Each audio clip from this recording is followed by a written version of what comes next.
शिजू द्या. मसाला मस्तपैकी शिजला पाहिजे. याचं साईडचं तेल जे दिसते ते अजून मस्त निघालं पाहिजे, तरच आपल्याला म्हणजे जे आमटाला चव येईल ते बरेशी येईल. असं थोडंसं मस्त शिजून घेऊया मसाला.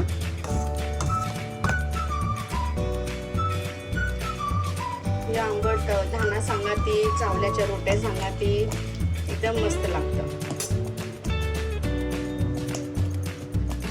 मसाला शिजत नाही असं उडत राहतं, त्याच्यासाठी आपण जरा याच्यावर कंचं तरी झाकून ठेवा, ताकी जो मसाला आहे बेना नाही उडावा. चला मग 2 मिनिटं झाले, आपण जरा झाकण हटून बघूया. आपला मसाला कटकट शिजलाय.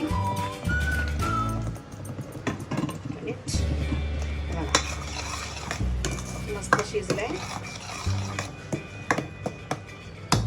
अजून याला आपण 2 मिनिटं झाकून देऊया.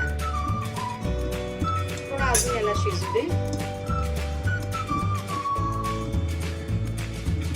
चला बघूया मग.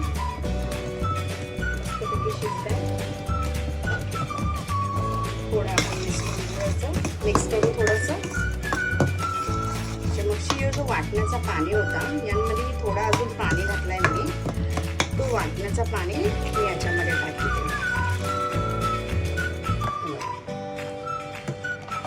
याच्यापेक्षा जर तुम्हाला अजून रस्सा हवा असेल तर तुम्ही अजून रस्सा याच्यामध्ये थोडा पाणी अजून ऍड करा. ते थोडं अजून जाड वाटते मला ग्रेव्ही याची.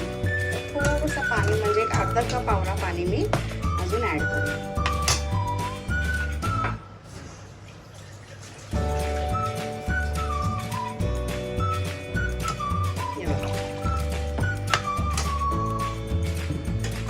फ्लेम याची हाय करू शकता आणि याला मस्तपैकी मस्त उकाला येऊन द्या. 2-3 मिनिटं उकाला आयल्याच्या मगशी मस्त बॉईल येऊन द्या. त्याच्या मगशी आपण यांमध्ये मावरा सोडूया.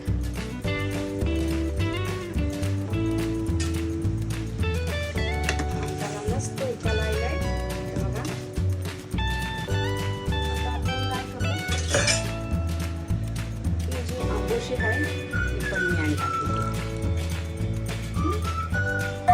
आंबोशीची बजाय तुम्ही याच्यामध्ये चिंच पण टाकली तरी चालेल, पण आंबोशी थोडी टाका. आणि कारण मी याच्यामध्ये 2 टामोटी पण टाकलेली आणि कापूनशी वाटण्या, तर जरा आमटावरती जरा ध्यान द्या, जास्त आंबूट नको व्हायला.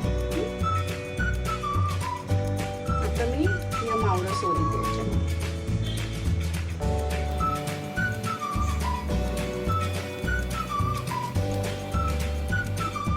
सुरमई मावळं घेतले मी.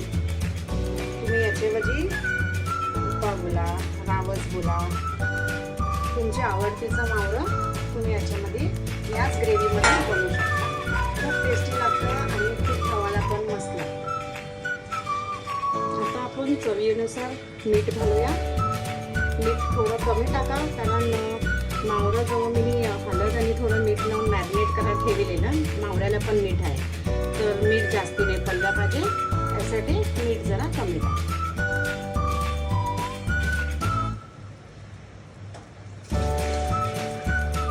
आपण मस्त मिक्स करू हलक्या हाताशी आणि याला मस्त उकाला येऊन द्या आणि झटपट आपल्या मावळ्याचा आंबट रेडी.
मावळं पण शिजलेलं आहे, आंबोशी पण गललेली आहे. हे बघा आंबोशी. आता आपण कॅन्डलला फ्लेम ऑफ करू आणि सर्व करू. गरमागरम घाना सांगाती खाऊ शकता, चावलाच्या रोट्या सांगाती खाऊ शकता, पाव पाहिजे पाव, चपाती पाहिजे चपाती, मस्त की एन्जॉय करा.